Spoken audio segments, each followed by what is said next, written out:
what's up? Now just recording a podcast. What's up with Cool.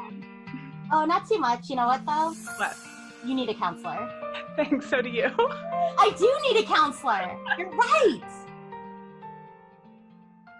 Hi, everybody. Welcome back to You Need a Counselor. I'm Julie Johnson. I'm the president and founder of Heart and Solutions. We're a mental health counseling agency here in Iowa. We're still doing telehealth sessions. We're still doing in-school sessions. We're still doing in-home sessions.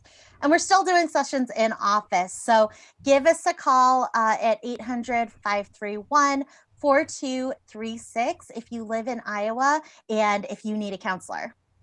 I'm Krissa. I am the vice president at Heart and Solutions. So I'm in charge of the behavioral health department where we work with kids ages 4 to 18 in home, in school, in office, or telehealth, like Julie said as well. So if you have a child or know a child who needs a counselor as well, go ahead and contact that number that Julie just said. And this is our podcast, You Need a Counselor. So the mission of our podcast is that we are designed for people curious about counseling but have barriers keeping them from experiencing the benefits of counseling. Our mission is to share stories about counseling, good, bad, and indifferent, and spread the message that everyone can benefit from mental health and behavioral health counseling services. Yeah, we truly believe that everybody can, and especially right now when stress levels are high and changes are happening all the time. Treat yourself to a counselor. Treat yourself, because it really is one of the best hours of my week personally, when I get to turn everything else off, including my kid, including my husband.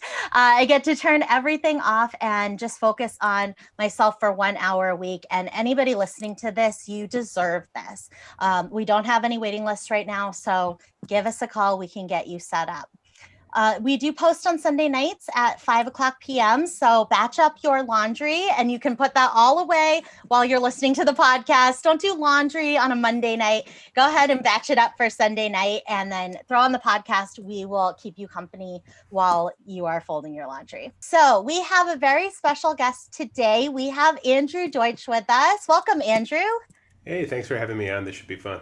Yeah, we're excited to have you here. So Andrew comes from a very interesting and diverse background. We'll brag on Andrew a little bit. So he has his background in international business and trade, which I don't quite understand all of what that means, but I do know he also has a master's in mental health counseling. Andrew has experience as a counselor. He also runs his own business, does marketing and sales consultation, and his company is called Fangled Technologies. So Andrew, can you tell us about Fangled Technologies?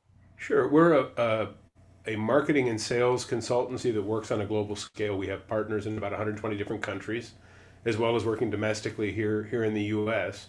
And what we do is take customers back to their very core to build their brand, not from a perspective of, hey, let's do all of these neat tools, let's build websites and all of that, but let's figure out why first.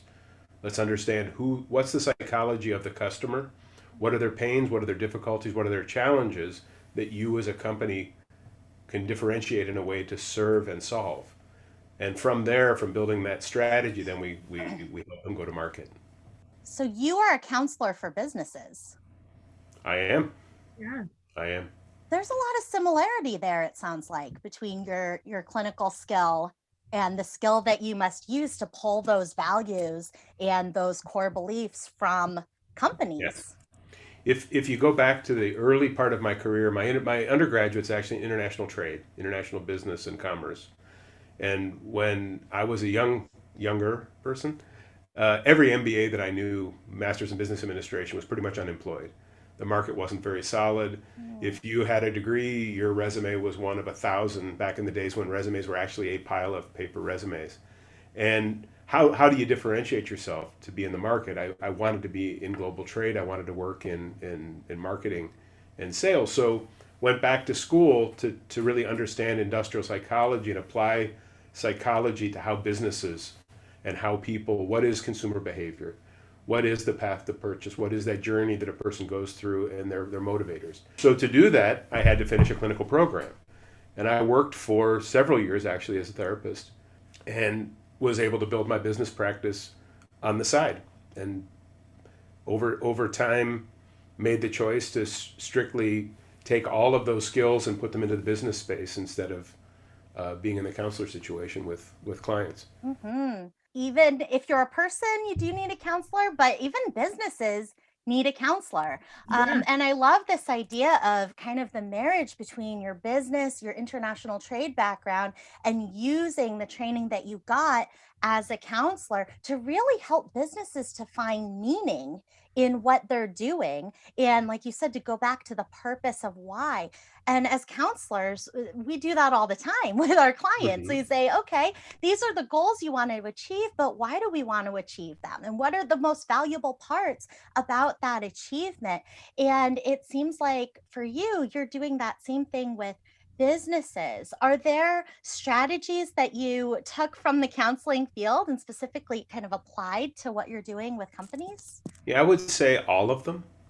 Yeah. I'm gonna let you in on a little business secret. Anybody out there who owns a business, Mhm. customers are people, Mm.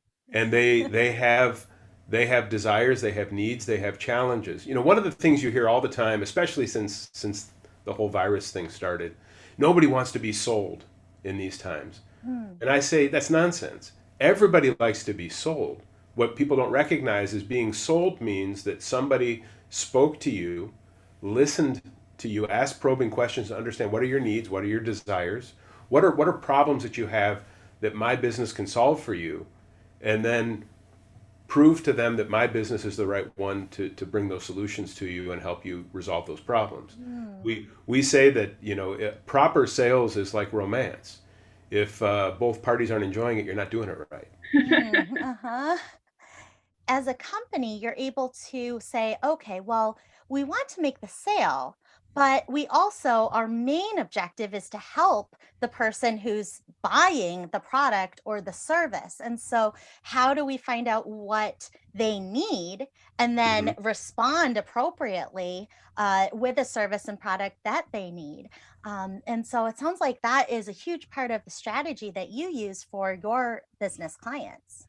Yeah, I mean, what's the one thing if you were to ask every person who's benefited from counseling, there's one theme that every one of them is going to tell you: finally, somebody's listening to me. Mm, I'm being mhm, heard. It's a need that many people in this world, unfortunately, don't get fulfilled. mm, They can say lots of things, but not being heard, truly heard, listened to at the core of what they're saying and the motives behind it. mhm, In ethical, proper sales, we teach salespeople how to ask the questions and then shut up and listen. And if they need clarification, ask clarification questions. It's very similar to how you would get to the core of an issue and probe to understand the need of a customer so that you can best serve them. yeah. I love that it sets up the idea that it's a conversation between the customer and the provider, the Mm-hmm. customer and the seller, I guess, or the Mm-hmm. business, the service provider. Mm-hmm. And it's a two-way conversation. And I think that in my head, I know I make a lot of assumptions about like salespeople. Mm-hmm. Okay. Mhm. And Yep. in typical, like if you think about like a used car salesman, sorry, anybody who is one, but you think about that typical salesy approach Mhm. and being sold to, it's a one-way conversation. Yeah. And Yeah. what you're telling your customers and what you're showing your clients how to do is this is how to have a two-way conversation. There's a second half Mm-hmm. to this, and Yep. there's a third. Yep. Our core model is helping our clients through their marketing, sales, and their organization to convert every touch they have into a voracious advocate for their brand. Mm, Now, anyone can be the used car salesman and get a sale. To mhm, get that first sale, even if you're an unethical jerk, which many are, mm, you can get the sale. The question is, how much work did you have to do to get that sale? And had you done it properly, would you have gained not just a sale, but a customer for the future? mm, When was the last time that you bought something from a place and were treated so well that when you needed something else in that category, that came to mind? Or mhm, you went to a store and you bought something for you or a device or something that you needed even online where you called customer service. And it was such a great experience that you said, "Oh my God, I can't believe people, not everybody knows about this company." And you go out and you shout it from the hilltops. mhm, You go, "Oh my God, every time I went to buy a car before, I felt like I was being destroyed. that they ripped me off. I felt like I needed to take a shower after I needed a cigarette, you know. Uh-huh. And then you go to that one car dealer where they sit you down and they go, what do you really want out of a car? What turned you on about the car that you had before? What needs weren't fulfilled? What's your real budget? And let me see if I can get you something lower than your budget. I'm not interested in making all my money on you today. I want you as a customer when this car is done and you need your next one. That's what sales is about. It's about treating people, meeting them at their model of the world, and drawing them towards where they want to be. Mhm. So you're working with your businesses that you work with, you're listening to them and what their needs are. You're having those kinds of interactive conversations and those kind of like meaning filled conversations with your clients. And then you're teaching them how to do the same with Hmm. their customers. So again, similar to counseling, where you're modeling those skills to them as well, and then you're teaching them those skills directly. Hmm. Yeah, Yeah. whether you recognize it or not, as counselors, you're salespeople. Hmm. Why are we on this show? Hmm. Because we're having a conversation to get people who could use someone to really listen to them, or, and get them to call the numbers that you gave out at the beginning of the show, and sign up to get the benefit that you can provide. You're ethical salespeople doing that job today. And really everything is sales in Hmm. life. Gosh, I mean, I have a 4-year-old, right? So I feel like I'm always in negotiations. Hmm. And everything is sales. And everything is relationships. And I feel Absolutely. like at the heart of what your business stands for is relationship building. And that's not often seen like in the same sentence as a business, and especially not an international business. Are there Hmm. a lot of challenges with forming those relationships that come specifically with working in so many different countries?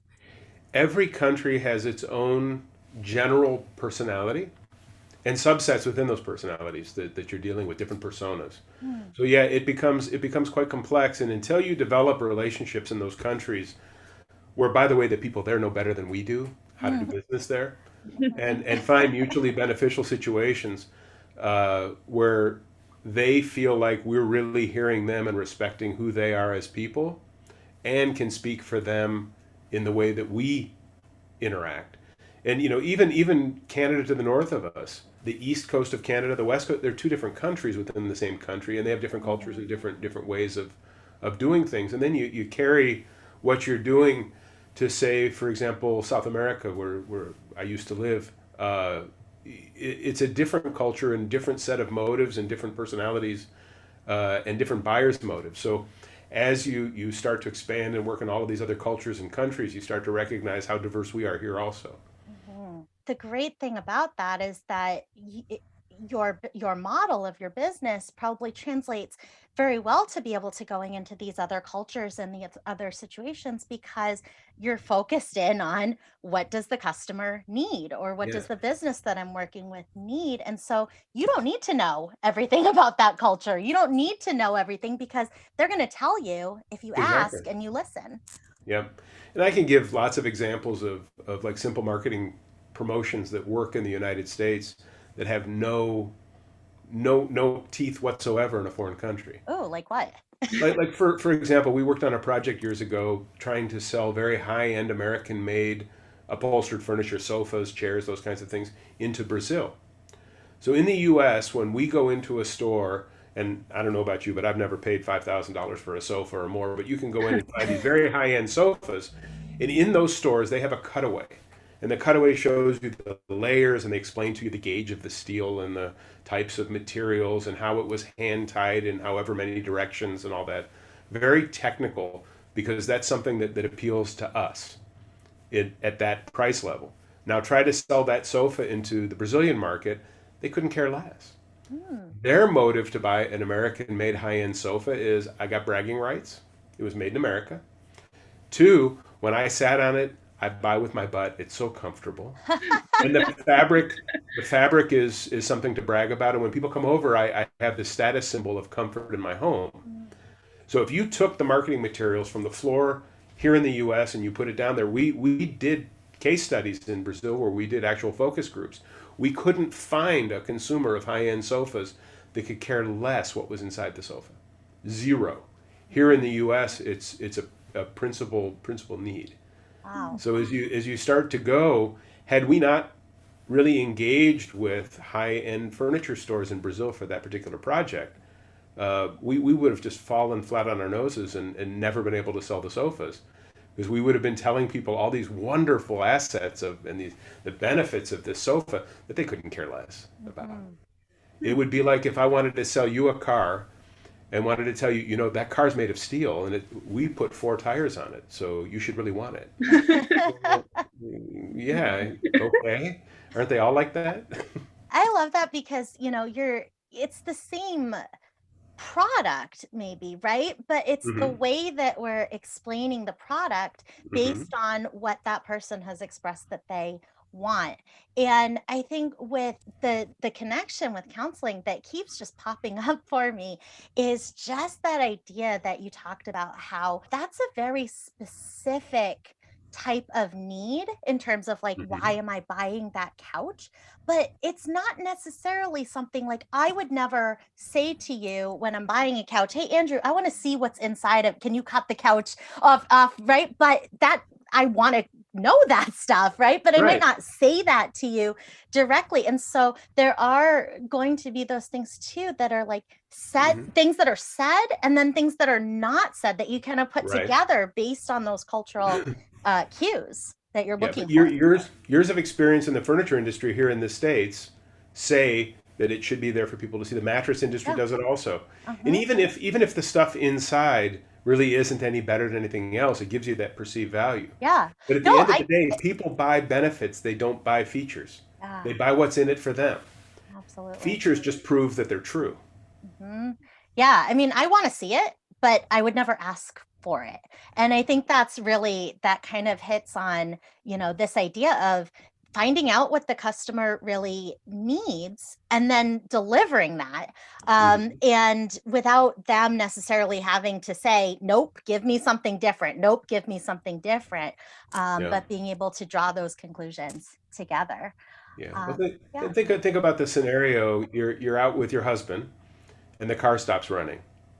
What does he do? He gets out of the car, he opens the hood, and he looks underneath as if he knew what anything was under that hood before calling a tow truck. It's, you want to see it, but it doesn't necessarily mean you understand it. But Mhm. if that's part of the purchase process, is that people want to make sure the stuff inside, to me, it looks good, then it's a strategy. In many products, it doesn't matter. So for somebody who is, so we tend to talk to people who are considering counseling for themselves, but Hmm. I think that there's a really strong case to be made that if you're an entrepreneur, if you have a business, and we interview a lot of people who have businesses, who run podcasts, who run other shows, and if you have a business, that you not only necessarily need a counselor for yourself personally, but a counselor kind of for your business, to help you be more counselor like to your clients. And it's funny because in businesses where they're counselor adverse, oh, I don't need, then they call them business coaches or consultants. Yeah. But at the end of the day, a true business consultant is a counselor. Mhm. And it's kind of, I equate the need for counseling back to the person who has lots of cats in their house and doesn't know what it smells like, and they're nose blind. Uh-huh. And you think you're on the right track, and you know what's going on in your business and all of that. The beauty of a counselor, either in the form that you do with people or I do with businesses, Mhm. is that it's an outside set of eyes that can tell you that your cats stink. Yeah. Absolutely. In our field, there is stigma with counseling, mental health. You know that you've been Hmm. in this field. There are a lot of challenges for people to sign up for counseling and to do counseling. Do you find that with what you do, that it's hard for sometimes for business owners to ask for help, to hire a consulting firm, to help them meet their goals? The parallel is identical. It's Yeah. sometimes they're so close to the problems that they have in their business they don't even know they have them. Mm. Sometimes it's, if I had to admit to people I needed help from outside, it means I'm not a good business person, and their ego is so tied up in being that entrepreneur, Mm. which most business people aren't entrepreneurs, but that's a whole other show. Um, but yeah, it's very similar. It's you can't smell your own is Mhm. and to admit that there might be, it's kind of like having your fly open at a public event.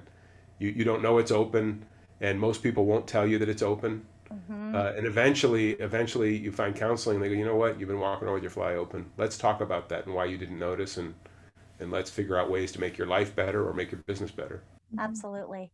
You sound like you follow the E-Myth principles. Is that The E-Myth. something? Yeah, it's a book that I just read, and you are talking a lot about the things that they talk about. So I just I'm was going to fill you curious in if on you another secret about okay. counseling. They Mhm. rename the same stuff every 3 years so people keep it out of the books. Back in my day, I mean, the focus of our practice was in neurolinguistics, Mm. NLP, which has now become other things, and we were very much Adlerian family therapy model folks in how we worked with people. And now I think it's gone through 12 or 13 different names over the years. I don't know what it's called today because Yeah. I no longer have a copy of the DSM on my desk, and I'm not reading psychology journals anymore. Mhm. But yeah, we find a new way of saying the same thing and give it a new name, and all of a sudden here it is again. Mhm. Yeah. So why do you think counseling is so important for people? And do you think that I know that you talked about counseling takes on different names, right? So there's Hmm. mental health counseling, but there's also in the business world business coaching. Uh, Those are so important because we need that external Hmm. perspective. How can somebody kind of overcome those challenges that you discussed? Yeah, I think there comes a point in time where people in the business world finally can recognize that they've never had a brilliant idea that somebody else didn't make better. Mm. And in that case, recognizing that an outside person who has no no benefit to gain besides your benefit, they're not in it for themselves. They're not part of your life. They're not a family member. They're not a person in your business. So the only reason that they're sharing with you and listening and probing and getting you thinking in different ways is for your benefit. They have no ulterior motive. And when they recognize that that's the case, that this counselor isn't, if in those sessions I come up with a great idea that makes my business grow in my sense, or in your sense, something that they can actually improve their relationship with their spouse or their kids or whatever, that's the goal, and there's no other ulterior motive. Mhm. So it's that impartial person can bring you benefit that you're not going to find from someone in your life who might have ulterior motives to get you to think the way they want you to think. So do you think sometimes it's just people try it and then they kind of come to this realization, or are there ways that people can kind of experience it a little bit to get the foot in the door? It's a difficult question because so many people have different preconceived notions of what counseling is. I Mhm. mean, if you just watching too many movies, and is this the couch I got to lay on? Somehow Uh-huh. laying on the couch is magical, which is nonsense.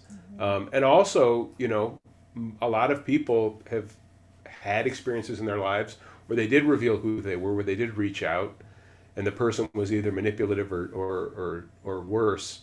And by doing that, by exposing themselves to a third party, it led to bad things. How many people do you know that weren't at one point in time misled or treated badly because they were vulnerable? Mm. So those things happen, and then when you get to the guy side, the machismo stuff of my era, from when we were younger and we were all supposed to be tough. Mhm. Why would I go tell someone my problems? I'm fine. Mhm. Mhm. All of those things play into it. Yeah. I think it's a you talked about vulnerability, and it is such a vulnerable place to open up to a counselor about our lives, our choices, our thoughts, our real feelings. But I imagine that opening up your business is also a very vulnerable Hmm. experience It because is. it's so personal. Mhm. Yeah, and the difference, when you sit down for your first day of counseling, you're explaining the confidentiality, that what's said in this room isn't going to go outside the room. In our case, it's the IP, the international intellectual property of the company. It's the secrets. It's all of that stuff. We sign documents when we go to work with companies called NDAs, non-disclosure agreements. Mhm. that we're there to help, and we will not share anything that's proprietary or discussed in the meetings with anyone outside. The only difference is that in your case, there's legal precedent if to not share. In our case, if we do it, it's big lawsuits and destroyed reputations and everything else for us to continue to work. But the parallel is very obvious between the two, whether Yeah. it's people or businesses.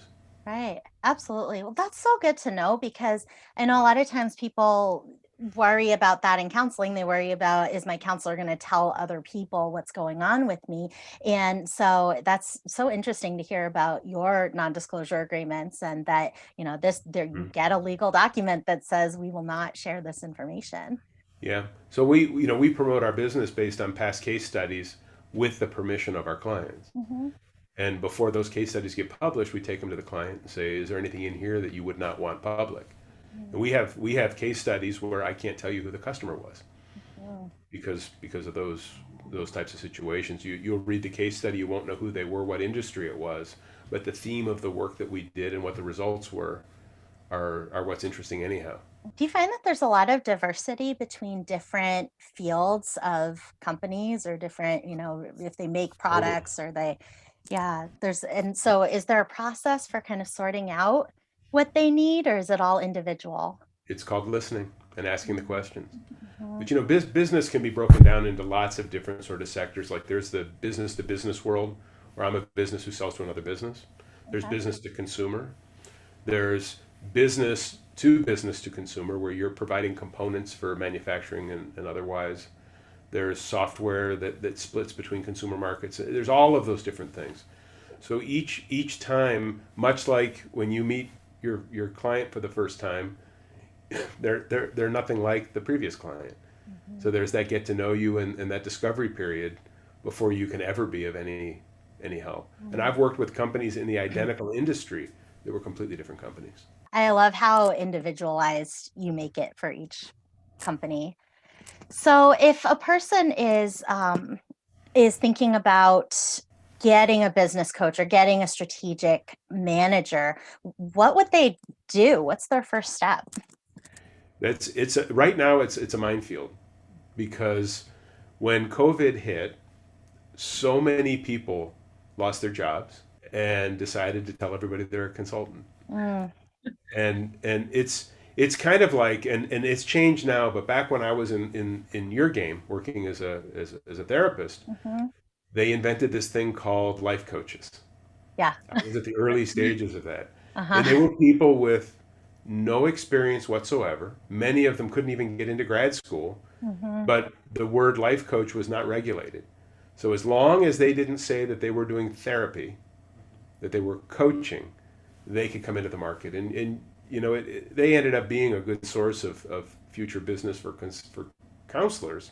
Now there's formal coaching programs, people who've been trained and understand that as long as it's not a mental health issue and it's a matter of organizing somebody's life or something very tactical, I think coaching is fine. When it really comes to your mental health, I would want to go to somebody who has real training. Mhm. So yeah, there's a lot of folks now in my field that probably shouldn't be. They don't have the experience yet. And the way to sort through it is, you as the business have to ask us questions, have to ask us to prove, have to share accomplishments, references, people that we've worked with, show work that we can prove we did. Mm. And that's how we do lots of interviews. And on Fangled, we have a program that we call the Pick My Brain session, Okay. and they're free. You sign up 30. We do about 3 or 4 of them a week at the max, and it's a 30-minute free session for anybody who's either starting a business, has a business, or looking to eventually sell their business.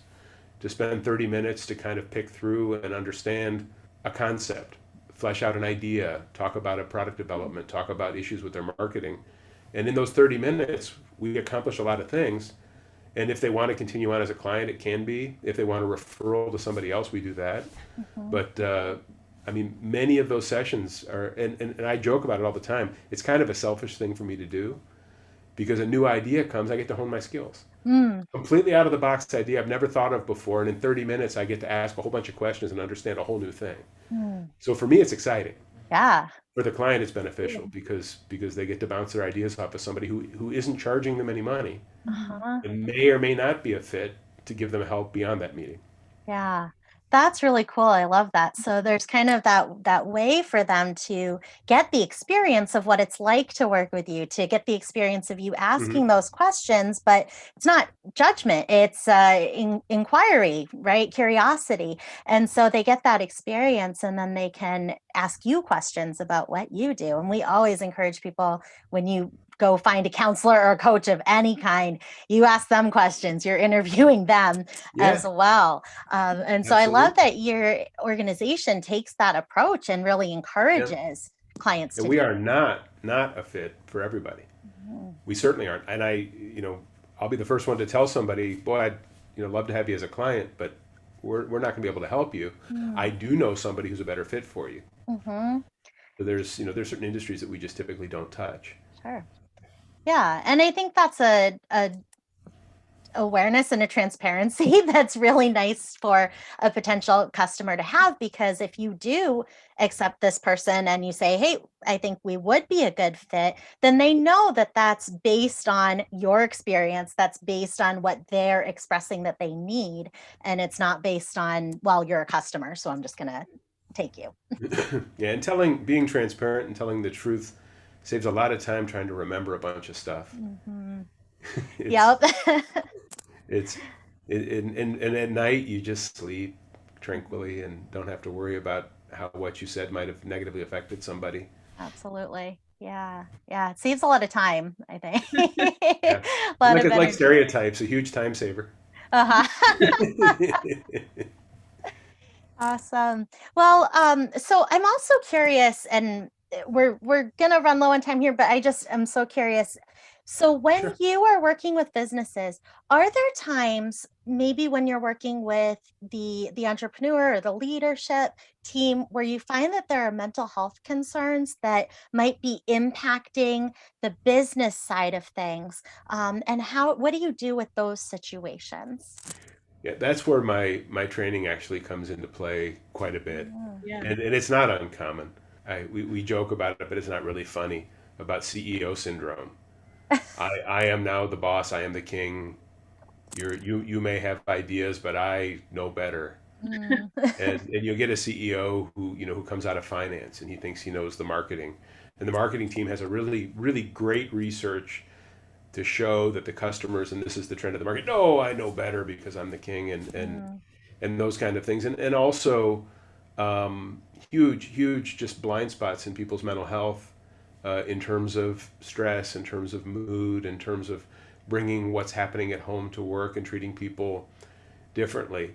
And for some reason, we've dumped all of that onto HR departments who have no training. Mm. They think they do, but who have no training in how to deal with those issues. Yeah. And many companies have brought in outside counseling to deal with those interrelations within an organization, and recommending that people seek help to continue their employment. Mm.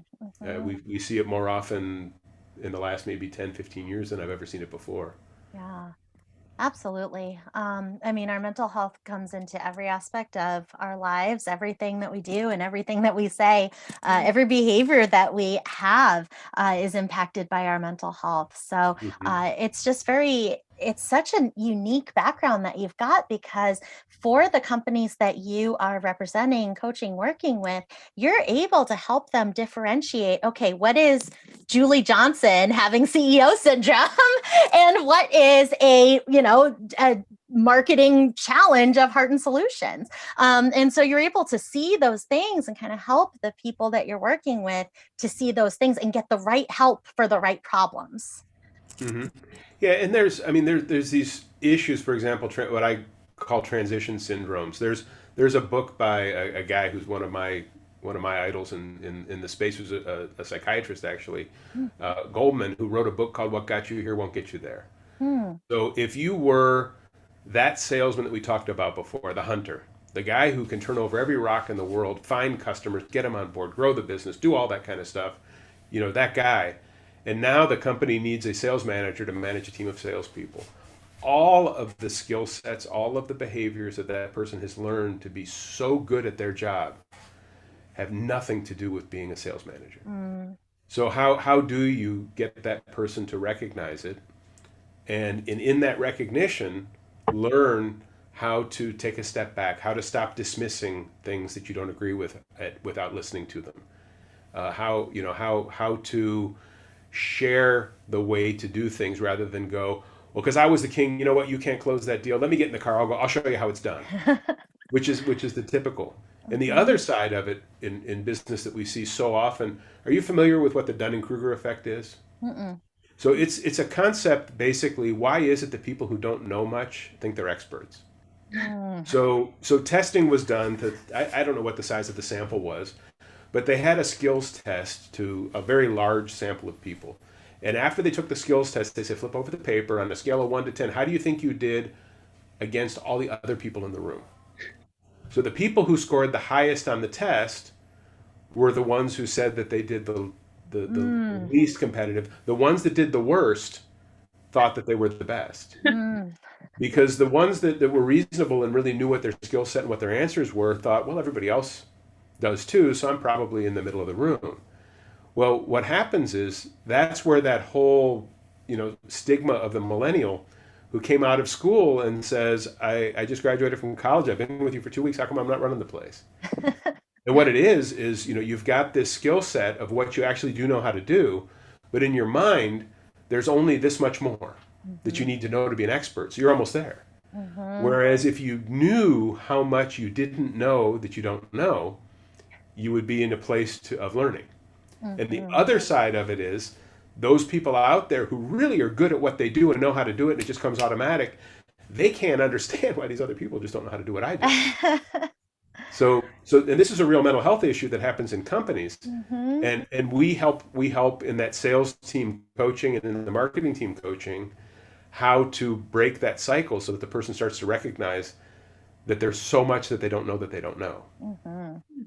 Absolutely. I love that. And I would imagine that really helps to shape a company's culture as well, because if you're implementing these things in all levels of the organization, including the leaders of the organization, then you're implementing this kind of culture of continuing to learn and continuing to explore.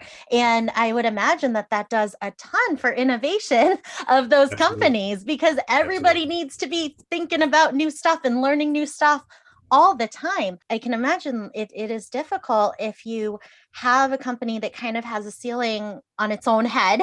And as people, we get that too. We get a ceiling on our own head of what we think we can do and what we think we need to do, what we think is possible to do. And so I'd imagine companies, you're really transitioning the culture by doing that. It's a very big part of developing that marketing strategy and working with the team. I wrote a series that was on LinkedIn about logical fallacies and how people fall into those. And they really do play into how, for example, the bandwagon fallacy. Everybody else is doing it, so it must be right, rather than really digging into it. And now I'm writing about cognitive bias. And Dunning-Kruger is one of the cognitive biases that's out there as to, how, what are these things that we have as filters in our head that prevent us from really seeing things in ways that could benefit the business and the marketing. And sometimes cognitive biases in the marketing world are good, because if people have those biases, you can get them to see benefit where there may not be benefit. Absolutely. I would have put the two together, counseling background and international business, but so many similarities. It seems like that works beautifully for your clients. So I'm so glad that you're doing that work. That's amazing. Where can we find you? Where can we find more about Fangled Technologies? I'm right here. So click on the screen, knock on the door. We're based in Cleveland, Ohio. That's our headquarters, and you can find us on fangledtech.com. Our podcast, which is interviews with incredible people talking about real issues, not about themselves so much, is called the Fangled Cast. And you can also find me on LinkedIn under my name, and always happy to network and chat with new folks and see how we can benefit each other in the business world. I'm Andrew, and everyone needs a counselor. Yeah, we do. Everyone does. And by the way, so do their businesses. That's right. That's right.